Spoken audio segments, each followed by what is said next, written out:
100%.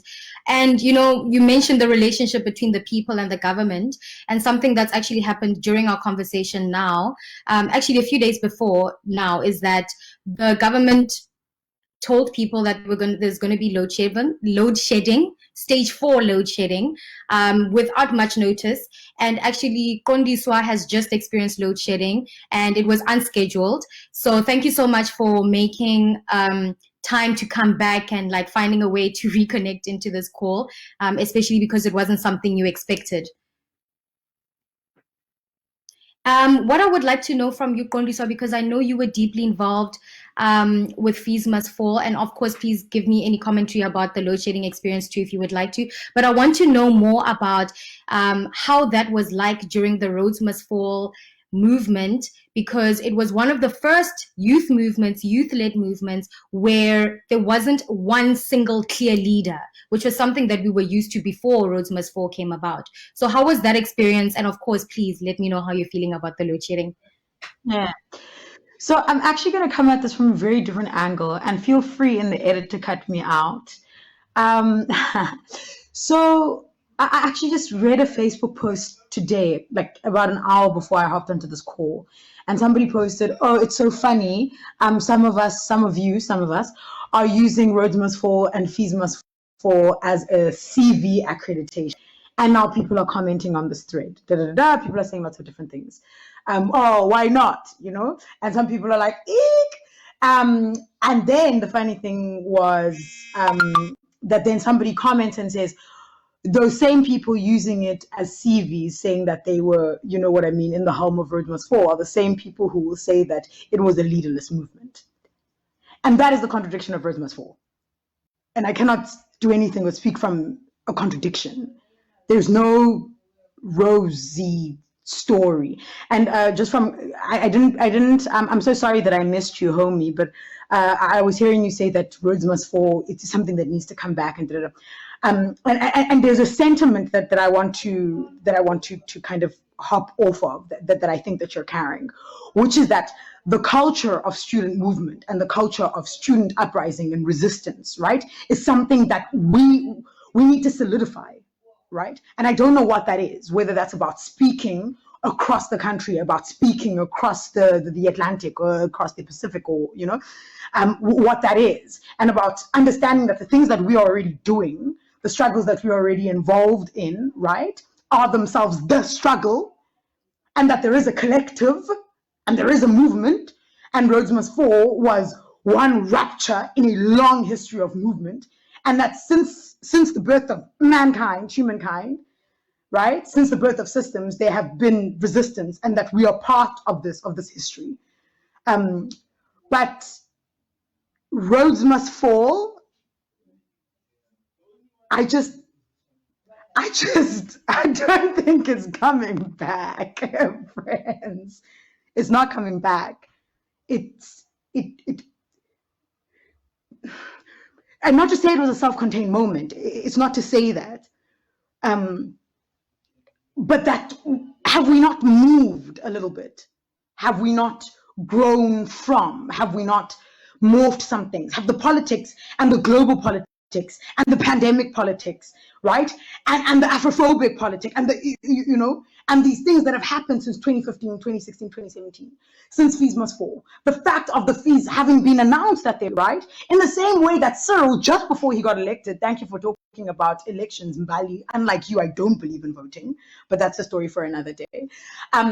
He, before those elections, announced land expropriation without compensation, got elected, and where is the land?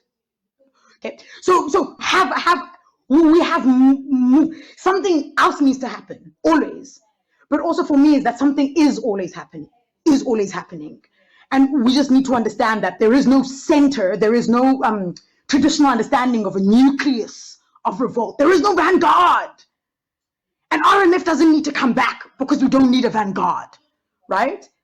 A bunch of people who were trying to do something leaderless, and it fucked out in a beautiful way, which I really appreciated. Like you know what I mean?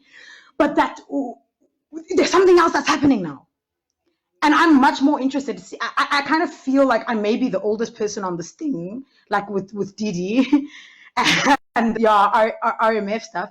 I'm less interested in me chatting about Roads Must Fall and Roads Must Fall nostalgia, and then you guys talking back about Roads Must Fall nostalgia and about, Black Lives Resistance nostalgia and what we need, and more about like, what are you guys doing in your struggles right now? What's happening at Fort Hare? What's happening in the US? The places, I'm kind of what you guys were already speaking about, I guess.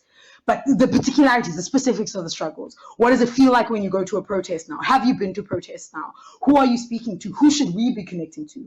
Who do you want to connect to that I might know? That's what I'm interested in. Roads Must Fall is dead. And the fees have not fallen. So if we want to pick that up, we have to be more creative about it.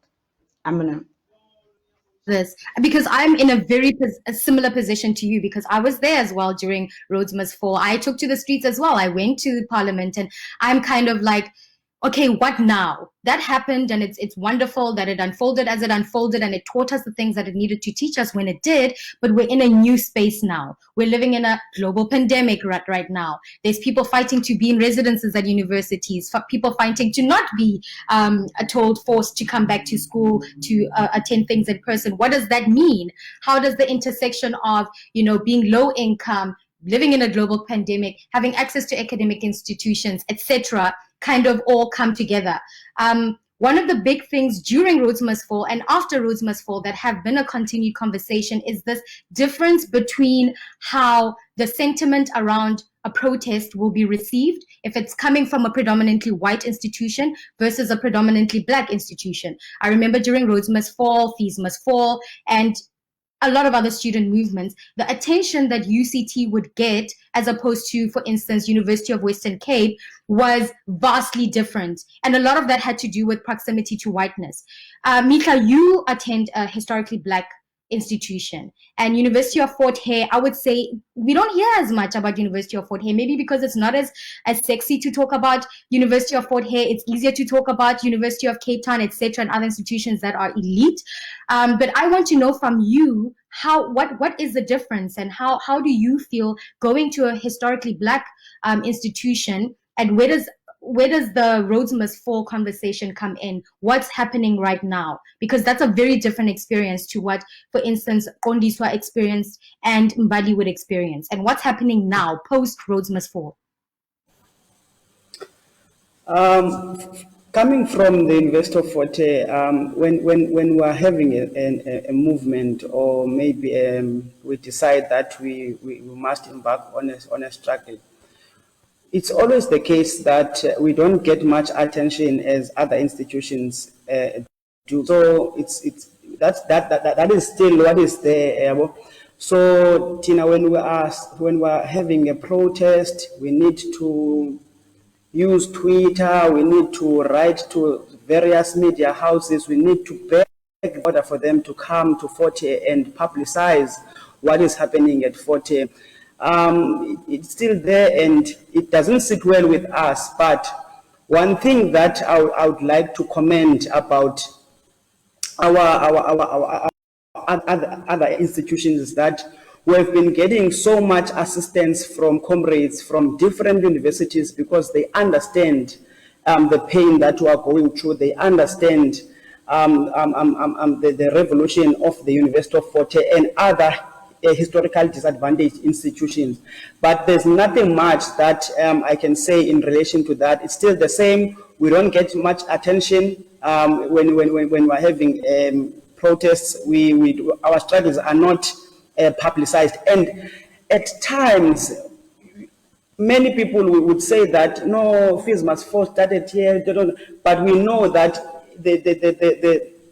the contribution of historical disadvantaged institutions in all of these things have not been that much publicized. So we are having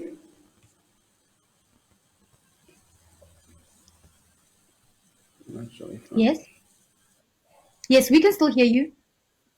You can still hear me, yeah, okay.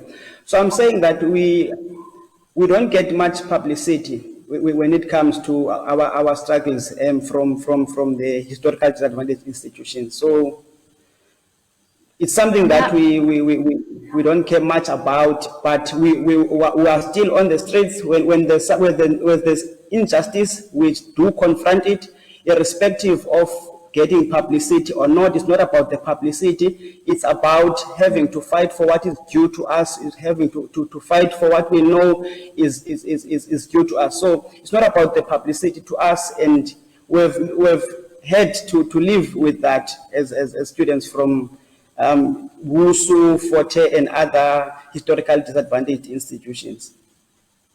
100%. And it's something that I think more and more, as you do the work that you do for the University of Port Hay, this conversation is starting to become more prominent and it's starting to become more mainstream. For instance, in Mbali, you have a slightly different context in the sense that a lot of the work that you did was focused during high school. You were at Herschel Girls, and there was an incident where there was a solidarity post by the institution, a Blackout Tuesday post. And can you talk to us a little bit about what happened and how solidarity kind of helped this movement grow into what it is right now? I think you're muted. No, am I muted? Mute. I can hear you now. Yeah. Can you hear me? Yes, we can hear you. Okay, cool. So firstly, all of my activism, while it did start in high school, has been primarily focused on trying to kind of provide guidance for students currently who are at their schools trying to do the work that I did. So I was a prefect, which is the equivalent of being, in a student governing body in a high school. And there were 21 of us at my high school, and I was the only Black at my school in South Africa. And I happened to be the diversity and transformation head. So I was in charge of minority problems. So if you were Black, if you were queer, if you were low income, if you were not Christian, if you were cisgendered, I was your girl. I had to, make sure that you felt included in the school, that you were acknowledged, that you felt safe, that your pronouns were addressed correctly, etc., etc. It was the most laborious and probably exhaustive time I had in my life. It was practically free employment, and then having to juggle that and being a student, I'm trying to pass trigonometry at the same time, and I need to ask to pee, but you want me to sit at a council member meeting with a room full of white men who are going to tell me how long my dress needs to be, and so can't go by they pronouns because this is a cisgendered institution, or that the church has so much to do with it. The horror stories it would have me talking forever. But just to contextualize this post, right? Black Lives Matter and George Floyd moved the world, the entire world, so much so that in South Africa, when the Blackout Tuesday screen post became a viral thing on social media, my school partook in it. So they posted a black screen for Blackout Tuesday in stating that they were in solidarity with Black Lives Matter. A few of my friends and we were talking on a group chat that we conveniently had of just past pupils, and we were like, did you see that post that Herschel posted about Black Lives Matter? And they were like, oh yeah, I saw it. And someone said, I think we should comment. And I was like, yeah, I think we should comment too. So initially there were about, I can't even lie, maybe under 20 of us in this group chat. And we said, how can you post a blackout screen in solidarity with the movement when you don't support your Black students? Because of, the trauma of going to a school like that as color was insane. It was ridiculous. And so we posted something, and our goal initially was to just get 100 comments, but soon enough we had 100 comments, and parents were taking part, past students were taking part, former employees were taking part in shaming the school and calling out the school on their falsities. It was a true contradiction, and something like that I had to wait to get out of high school to do because of the power that an institution like that had over me when I was there. I would have never dared to comment what I commented if I went to Herschel. Mind you, I was on scholarship too. So to have the double barrier of not only are you a Black person, so you need to behave in this space because it isn't your space. We're doing you a favor by letting you, enter these gates. We're giving you this prestigious education, and you feel as if you take up space. So many of the students that are currently at the school did not comment on that post out of fear of getting into trouble. We have had an apology since then. They obviously had some PR release about how they're really sorry that we felt like that, and that, they expressed deep sadness. Me, I'm also sad, but like, what are you going to do about it? All of the trauma that I was put through, that everybody else is continuing to be put through, it's astounding. It's actually mortifying. So yeah, I think social media and solidarity in that regard really did push where activism is. I think everybody makes the jokes about just how strong and powerful Gen Z is, but if there hasn't been a more politicized, younger generation, I think, than us, and it's because of our guidance of all of you, and because of older generations, because the Flawless movement gave me the vocabulary, because Americans in the USA could do what they did about Black Lives Matter on Instagram. Like, Twitter and Instagram is of education now. It is the only media outlet that I trust in terms of news and transparency. So solidarity in that regard had a huge role to play in activism, but especially young activism. No, it's true. Yeah. And I think Black Lives Matter, particularly with George Floyd and Breonna Taylor, when it happened during a global pandemic, which obviously, again, the intersection of these two big moments, but two big pandemics, to be quite honest. But that what it did was that it gave people the opportunity, because they couldn't go to work, to be able to take to the streets. So in a way, it kind of helped there be a big groundswell. Kaz, while Mbali, Mihla, and Qondiswa were speaking, I saw you nodding a lot. Same with you, Hunter. Same with you, Anya. And I wanted to hear from you. What are some of the ways in which Black Lives Matter, creating solidarity, has been useful for the work that you do? Your mic is muted. Yes. Can you hear me now? Yeah. Okay. So first of all, thank you all for sharing all of that context from all the perspectives that you're coming from. The roots, there's so many. I'm hearing so many threads, common threads between all of our struggles, and I think it's really unique experience, but a global one. And I'm really grateful that we were able to spend this time together. In terms of Black Lives Matter, so I think it's important to talk about the necessity behind Black Lives Matter. So, we live, as you all know, under Trump administration currently, which thrives off of inciting fear and outwardly violating Black people, queer people, trans people, immigrants, low-income people, disabled people, you name it. But he isn't the first to do that. Maybe outwardly, there's a legacy of that. There's a legacy of U.S. politics thriving off of disenfranchising specifically Black people. Like, that's built into the fabric of the country. And so out of that, you get these institutions that also carry a similar sentiment, or in some cases, in these older institutions, like the old Ivies, have the exact same fabric and refuse to change it. And so with that, there comes like a legacy of silence around what actually happens and what really matters. Because as Mbali was articulating, like, this is such a crazy experience being a Black person in one of these institutions. I come from the New School, which is heralded as like a progressive institution. It's founded in 1919, and it was supposed to be a safe haven for asylum seekers after World War I, where Jewish people were fleeing from Germany, from persecution in Germany. And so it became a public education sort of school sort of format, but it was only limited to white men at the time.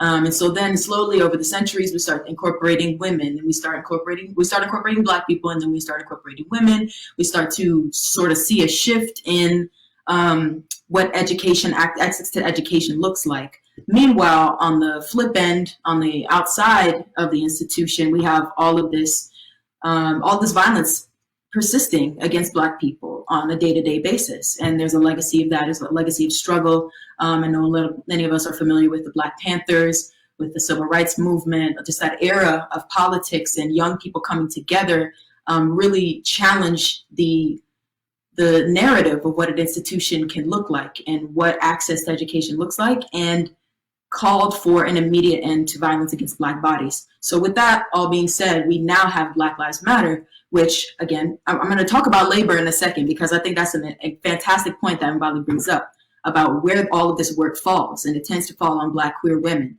like across the board, apparently, as we see, or Black women, period, or, non-binary folks like myself. And so Black Lives Matter came out of a necessity, again, to defend Black lives from state-sanctioned violence in the US and across the world.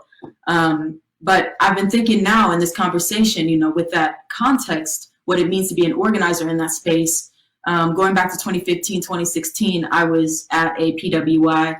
I was in high school at the time, and I had just moved from St. Louis, Missouri, which is where Ferguson took place, and the killing of Mike Brown, and which, incited a lot of, along with Trayvon Martin, incited a lot of global protest.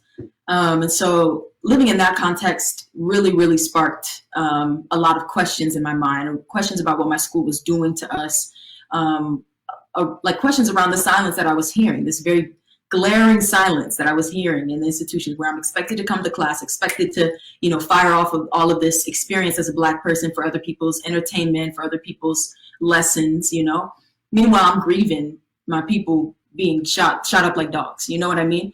And so that's what I arrived at. That's how I arrived at this work. By the time I came to New York in 2017, I'm in a new context, right? So the new school is, again, like I said, heralded as a progressive institution. And there's a different type of violence that happens there. One where it's like we have neoliberal band-aids for systemic bullets, essentially. Like there's all of this talk about, we have Black professors, we have all this open education, we have all of these students of color who are creating all this wonderful work that they throw up on the websites but don't actually support in real life, in real time. So that creates a different type of dynamic where it's like, Black Lives Matter to me, and y'all say that Black Lives Matter to you, but again, where is the disconnect is very clear. So I just relate to a lot of what was said. I'll touch on labor a little bit. Like, again, these are the same schools that are profiting off of our labor, profiting off of our knowledge, our experiences, directly putting us in harm's way, are the same ones that turn around and publish our work without our names, that turn around and say that they are the first to do XYZ thing in any state or any country. And New School loves to do that. And I'm coming at this from the perspective of like, yes, I'm privileged, right? I have a privilege right now being able to actually speak this out loud. There's so many of us, like if you visit New York, you'll see the inequity. The disparity is insane. Like you'll see people who do not have homes. Like that's what we're dealing with. So I acknowledge my privilege in even participating in this conversation. With that being said, it's a struggle. The struggle is real, being in that space. And I'm excited to sort of take my talents elsewhere because it is incredibly exhausting. But yeah, that's the link, I think, between what we do and Black Lives Matter. 100%. There are a lot of similarities. And actually, Hunter, I was thinking about the work that you did at the New School to get a students of color only space. And I think there's probably a lot of similarities with what Mbali, a lot of us in this conversation have experienced, where you are trying to make a case for why something is needed that maybe the institution doesn't consider to be important. What was that experience like, and what were some of the risks that, came about or were present as a result